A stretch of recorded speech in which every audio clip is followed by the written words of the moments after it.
Gregory Hinkson, math teacher at Victory Collegiate High School. Melinda Person, president of the New York State United Teachers. Michael Mulgrew, president of the United Federation of Teachers. And now, please welcome the 57th governor of the great state of New York, Governor Kathy Hochul.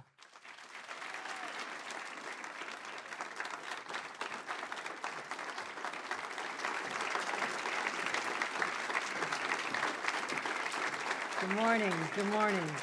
Thank you, everyone.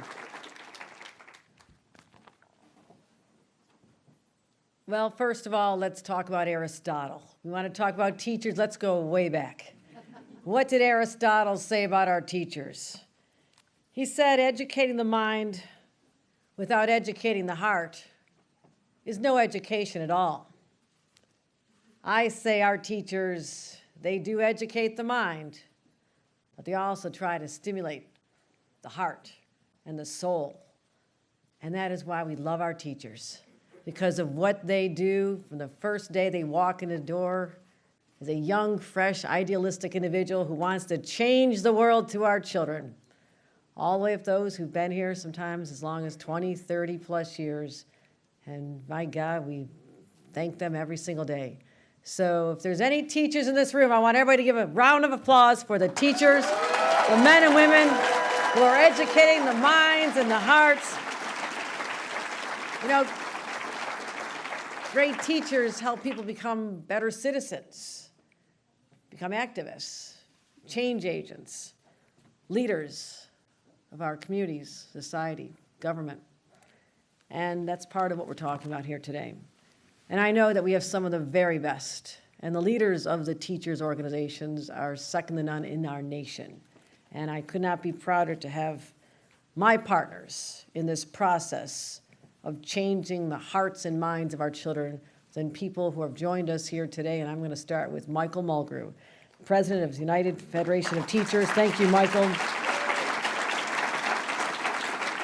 You have been an incredible champion for many, many years and made a profound difference on the trajectory of education, what happens in our classrooms, helping our teachers and children get through a global pandemic, and that'll always be part of your legacy. Ladies and gentlemen, Michael Mulgrew once again. Melinda Person is here, and I'm so grateful to have her as a partner. She's maybe new in this position, but not new to this role. She has been working tirelessly for many, many years, championing the causes of our teachers and our children, because they go together, by the way. When you're fighting for our teachers, you're fighting for our children, because they are the beneficiaries of the teachers who are in those classrooms. So Melinda, thank you. Thank you for fighting hard for some of the legislation that we are signing already today, showing the impact that you've had in your short tenure as well. I'm going to give a special shout out to Roberta Reardon here as well. Stand up, Roberta. She is our Commissioner of Labor.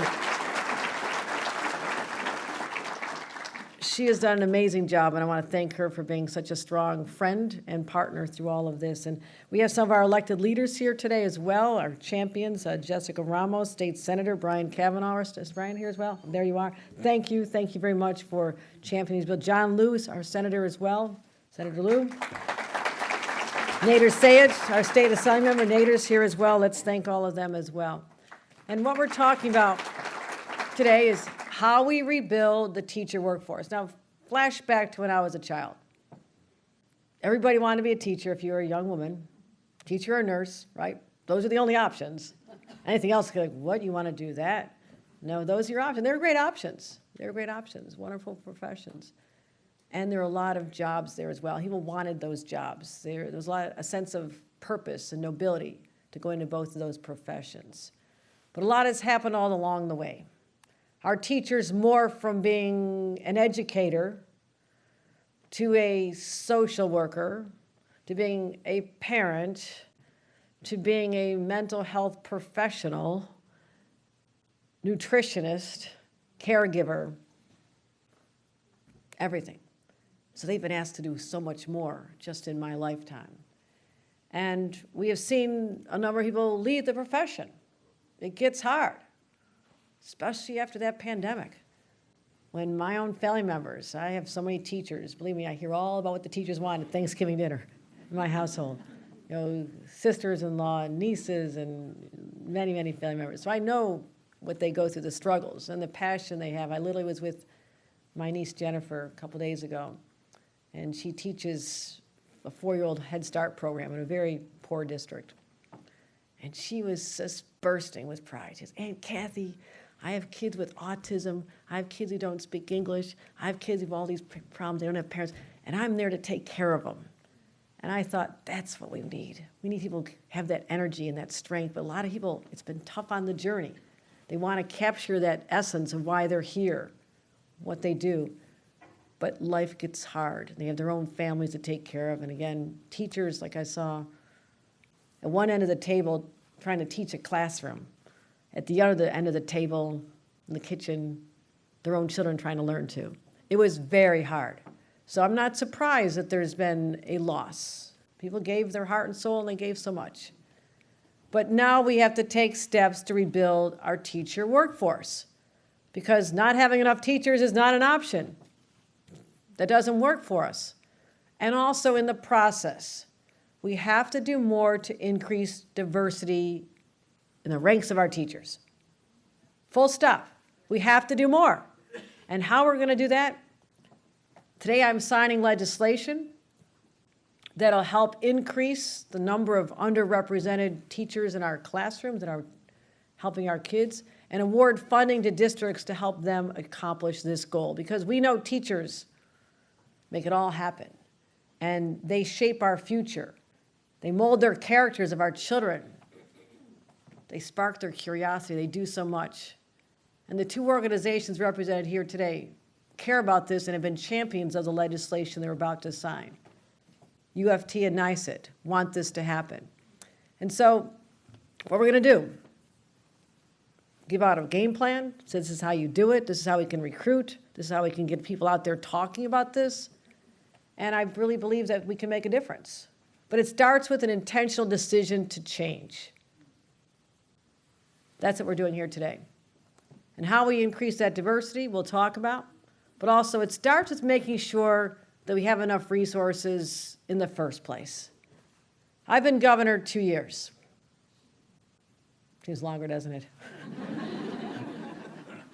It's been a great 2 years, it truly has. It's something when I had Mr. James, my 8th grade social studies teacher, talk to me about government, what government was all about, learning about the branches of government, learning about Washington, took a field trip to Washington, D.C. in 1968. Washington was burning at the time. I saw the flames, the riots after the assassination of Dr. King. I mean, I was a little kid learning about all this with my family and some classmates. Mr. James probably didn't see that I'd be a governor someday. But we lost him a couple years ago. I was at his wake, and I spoke to his wife about the fact that I am here today because of Mr. James. Sparked in me the knowledge that government can be a force of good for people. And I learned all about that. And at that young age, I decided I want to take my place. Someday maybe I'll get to Washington. Maybe someday, at the end of it all, I can be a staffer for a senator. True story. That was as high as I was going. And I achieved that at age 27 as an attorney for Senator Daniel Patrick Moynihan, so I'm all good. But life is interesting, isn't it? But I always think about Mr. James, that teacher who taught me the power and the importance of government. And other people are learning about the power and importance of science and technology and math and learning to care for people, the healing arts. But I needed to make sure that as governor now, for 2 years, that we invest and make up for disinvestment. Since I've been governor, education funding has gone up 17%. 17%. This past year, $34.5 billion. And I said I would also fully fund foundation aid for the first time ever, because we talked and talked and talked and nothing happened. But it's not just about that money. It's not just about making sure we have good buildings. It's also about talking about that teacher shortage. And so my recruitment plan is so important to me personally, because I want people to have that chance to fulfill their dreams like I did. Someone who wants to be a teacher, like my niece Jennifer, was 4 years old when she said, "Aunt Kathy, I want to be a teacher." And now she's teaching 4-year-olds. That to me was a great, great reminder that dreams can come true, and we're here to make that happen. And we think about our obligation to make our workforce diverse, we're failing terribly. You have to call out a problem before you can solve it, right? This is a problem. A 2022 report from the Education Trust said that 1 in 5 New York students attend a school without any teachers of color. Roughly 1 in 10 Black and Latino kids attend schools without teachers of the same race. And disparity grows for Asian students, 19%, and a staggering 76% of Native American students attend schools without teachers of their own racial or cultural backgrounds. It's just not numbers. It just, if we're going to inspire kids, it really helps for them to see someone who looks like them who made it as well. Because to these children, the teachers are success. They made it. They're in their authority position, right? Not just their parents, but there's someone else for the first time. They see someone else in authority. And when they see someone who looks like them, they can relate to, the chance of them being inspired to do more, not just become a teacher themselves, but to be something important, something of consequence. This is a call to action to reshape our workforce in a way that children can see themselves reflected in these important positions of authority. So we have to focus on this. And I also say that research from Johns Hopkins showed that Black students who had one Black teacher by 3rd grade, were 13% more likely to enroll in college. Because guess what? They saw an important individual who looked like them, who had to go to college themselves to be there, and that was the inspiration. If a Black child has 2 teachers by the time they're in 3rd grade who look like them, they're 32% more likely to go to college. I mean, that's astounding. That's astounding to me. How do you argue with that? So it's not just a policy decision we're making here today. It's a moral obligation to ensure that these children have a shot. And it's really not just matching a student to someone of the same race or same background. It's allowing all the children to be exposed to this, right? This is how we inspire tolerance. Because what we're seeing here today is a very intolerant society in ways that I didn't experience growing up. I wasn't aware. People weren't talking about it as much. Yes, there was systemic racism. It's always been there. But now what is percolating up, and truly in the last 5, 7, 8 years, is something we have to push back down. We have to take hold of this. And one way we can foster that tolerance for adults is to start when they're children. Let them see teachers and other people of influence who come from a different background. Just imagine the tolerance that that'll build. We'll be a radically different society if we offer that to our students. Think about it. That's what I'm excited about. So I'm signing legislation that will help school districts develop programs that attract underrepresented candidates into teaching, will help fund it, and that builds on programs like our Empire State teacher residency program. We put $30 million to help pay for master's degrees and certification program as well to help our teachers because they're not making a lot of money, right? Okay, you know what I'm talking about. Gosh. That's what passion's all about. Passion. You're not doing it for the money. You're doing it for the end result. And it's to leave this place better than you found it. That's what Mom told me. Mom and Dad both taught me that. And that's why when I was growing up, on my refrigerator, the sign said, other than study harder, go into the world and do well. But most importantly, go into the world and do good. That's what teachers do every single day. They do good every single day, and we need to be helping them with their cost of that education so it's not a crushing burden on them or a deterrent for people who otherwise might want to go into this. So the other issue we want to talk about today is safety in the workplace. We talk about that all the time, but who talks about safety in a classroom? You're a teacher. Depending on your school district and maybe the age of your students, who knows? Workplace violence is now the leading cause of death on the job in this country. Sad statement of fact. But also, the classroom is a workplace. The school is a workplace. And that has been ignored when we're talking about laws that protect the individuals in those buildings, particularly our teachers and our students, administrators, but the teachers are exposed to this. So we are going to develop a state law, which our law now requires employers to have workplace violence prevention programs. Every workplace except classrooms and schools, right? Linda and I talked about this. Why is it that every other workplace matters, that there's a requirement that there be a plan in place, except in schools and in classrooms? So the law does not include public schools, but after today, it sure will. We are signing legislation that add public schools to this law, so our educators feel safe at work. So I'm excited. There's always this fresh feeling at the beginning of a school year, right? I always get a little nervous. Is my paper done? Am I going to get in trouble? But for teachers, it is a fresh start. It's a fresh start. And I just want to applaud all of you who've chosen this profession and your leaders, because I cannot imagine where we'd be without you. I cannot imagine.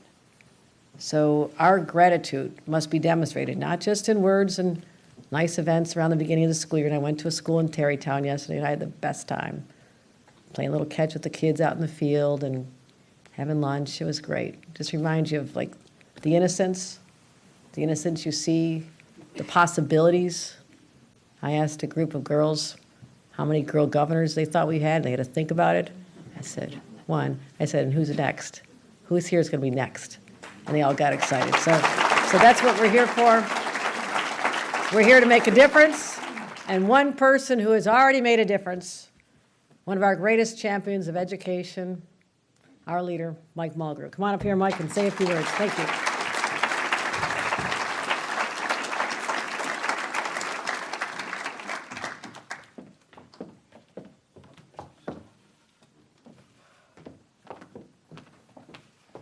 Good morning, everyone. Everybody happy about the beginning of school? And this is a good way to start the beginning of a school year, isn't it? First, I cannot thank the governor enough. I've said this many times over the last 2 years. I said we already have the best educational governor we've ever had because actions are what count. We've heard a lot of words. We hear lots of words from elected officials all the time. But in the end, it's the actions that count. And when it comes to that, you have a score higher than everybody else. So thank you for all that you've done. So, and all the elected officials, the bill sponsors, everyone, it's been, as always, it's the government process, but we have now finally gotten to the place where we wanted to get for a couple of years. Our unions, myself and our state union, we've worked with years with different advocacy groups on how to recruit and retain teachers. We have a crisis. You hear about it nationally. For years, everybody said, well, New York City would never deal with it. Well, we are. We are. It was, oh, people will come from all over the country to live in New York City and teach. Well, that's no longer true. And this is a big problem. But at the same time, we work with advocacy groups to try to recruit teachers who match our students. We understand that you can never ever actually help a student until you first engage with a student. You have to figure out that common ground. And we know, because all of the data shows us, we want people from all of the cultures inside of our city. We want teachers from every culture inside of our city. And that will make a great difference for the children. And that's where we want to go with this. So we've been doing this for years, and now our state is saying, we want to help. We want to push our school districts to actually come up with real plans to make this work, and if they come up with a plan that works, we're going to give them more funding. That's how government works to make things better. And that's what this bill is about today. Tomorrow is the first day of school here in New York City. I know I'll get asked a whole bunch of questions about the asylum seekers and all the other things, but in the end, it's first and foremost, everything that matters happens inside of a classroom and a school building. So it's our job to help that have the best chance of success. It's not talking about policies and all the rest of it. It's saying, here's a policy, but we want to make it work. So for the teachers for tomorrow, just imagine this. This year in New York City, there will be over 200, now a new all-time high, over 200 different languages spoken. That's 200 cultures. And children with different identities. And most people look at that and go, oh, we look at it as this makes us stronger. We just need to make sure we're there to help all of those children. Because that diversity to us is nothing but strength. It's nothing but strength. And I can tell all of the parents out there, if a child shows up at our school, we're taking care of them. Because once they're in our school building, they're our kids. And that's what is the beauty of our teaching.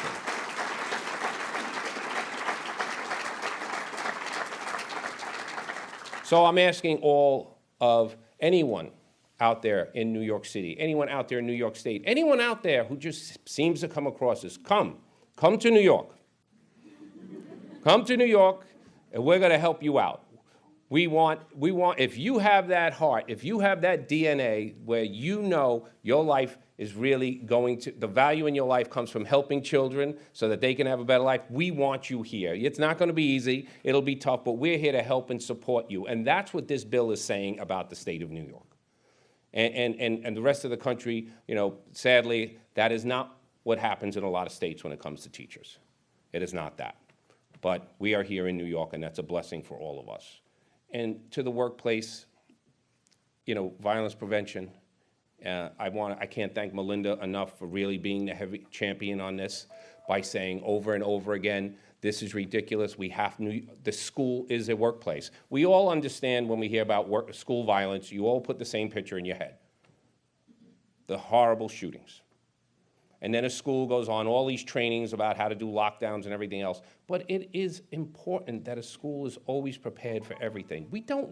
Nobody wants anything bad happening inside of a school, and the best way to stop that is to actually have a very broad program with a real plan that deals with all of the issues, because schools, no matter what, This thing will never change. The school is always the center of every community. So it's important that we are now getting that straightened out at the state. And again, I thank Melinda and the governor and both of the houses of the legislature up in the Senate, up in Albany. This is important.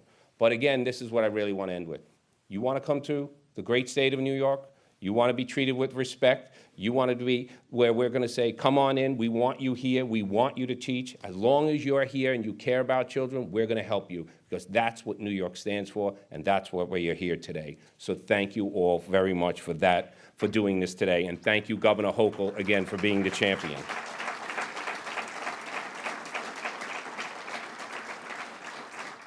And now I get to, this is the first time I'm introducing you. No, I did once in the summer. We were so happy when Melinda Pearson said, I will accept the job when it was offered to her through the NYSUT Executive Board and through our election process. We were blessed to have Melinda Pearson as the NYSUT president. She is someone who understands what teachers actually deal with every day. She is someone who brings the perspective of everything we do has to be done around what goes on in the school building and what goes on in the classroom each and every day. And that is our state president, Melinda Pearson. Please come on up.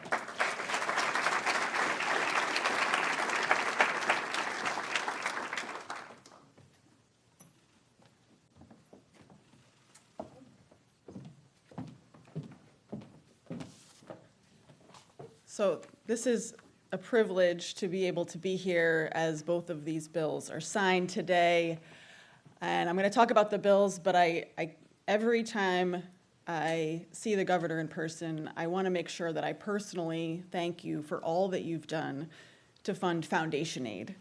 This was a 30-year fight that so many of us were involved with along the way, and for once, we had a governor who came through and fulfilled that promise to fund our schools. And so I want to start with that, because that is going to make a difference alone, just that funding. Thank you.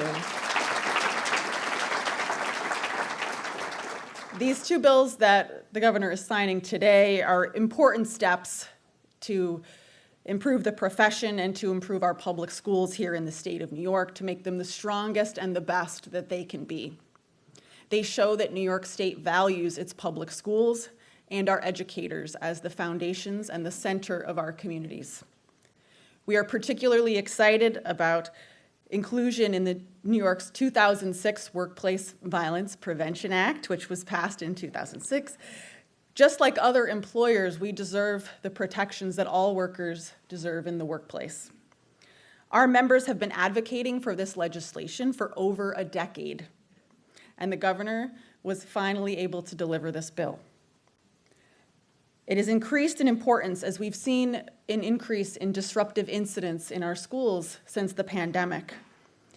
These have been across the state in rural, urban, and suburban schools.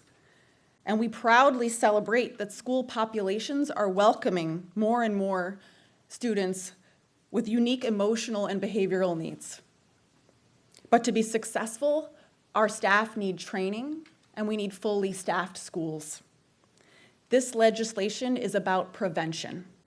It will ensure that there are plans in place to prevent potential harm to teachers and students alike. There will be challenging scenarios, and it will give parents, educators, and kids confidence that our kids are safe and that our learning environments are supportive environments, setting them up for success. It also tells our educators and school staff that they matter, that we care about them and their working environment. That message is being sent today. It is estimated that New York will need more than 180,000 new teachers in the next decade. And we've already seen the impact of the educator shortage. It is not looming. That shortage is here now. Part of the solution to the teacher shortage in New York is promoting the heroism that our educators display every day, telling the stories like the governor just did about her teacher, Mr. James. But it's also the practical work of making sure careers in education are attractive and sustainable careers. This means securing welcoming, safe, environments for our educators. It means breaking down barriers to entry into the profession and retaining a diverse educator workforce. And it means providing the resources, support, and benefits they need to survive in their careers for a lifetime.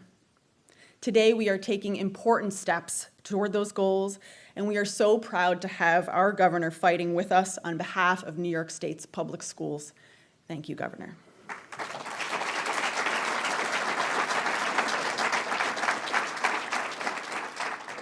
It is now my privilege to introduce our next speaker, Greg Hinkson, a high school math teacher for the last 21 years.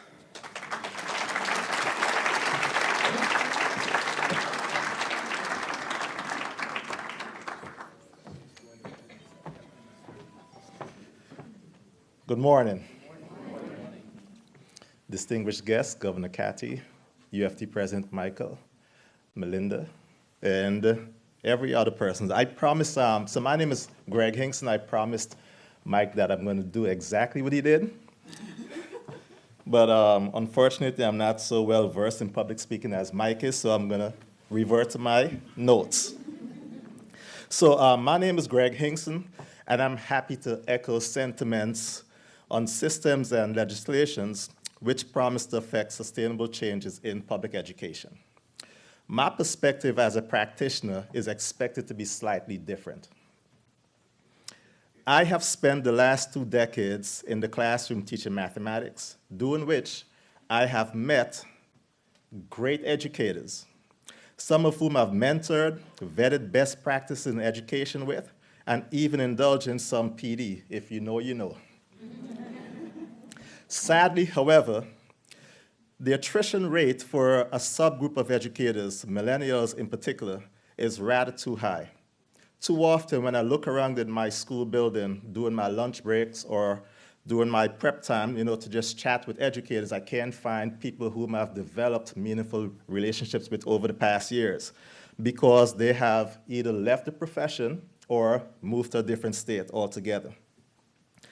The New York City has invested in their time, energy, resources, and these resources are being impeded by factors that are driving away these young, great minds that, I yearn to, vet lesson plans with, I yearn to, vet best practices with, because for a myriad of reasons, they are leaving the profession. And I'm so thankful for everything that, Governor Kathy is doing to make sure that we attract, a diverse set of teachers within the classrooms, but we also have to consider how to implement systems that are going to retain those teachers. Because so many times I've witnessed principals and school building leaders, they pour their life and their expert knowledge into these young teachers, and somebody else is reaping the benefits. Some other state, some other school district, and we need those people because it's, in my opinion, it's slightly mismanagement of resources. So with all the things that we're doing, I'm hoping that, we can put into practice and put some systems in place to retain these teachers. All right, how am I doing? I'm trying. Right?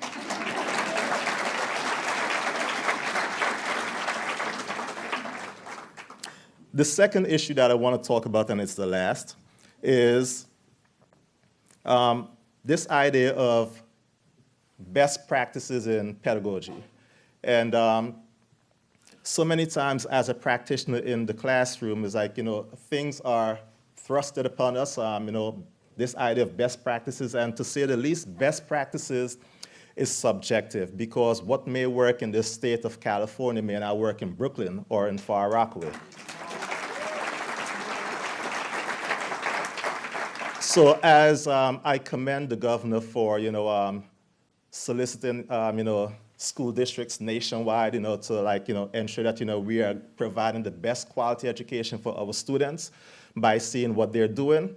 But at the same token, we also need to provide systems where teachers, in local school districts like myself, can be a part of the vetting of the best practices so that there could be a greater buy-in and it's not just a compliance issue.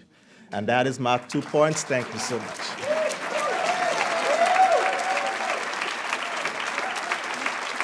That concludes our program. please remain in your seats for the bill signing.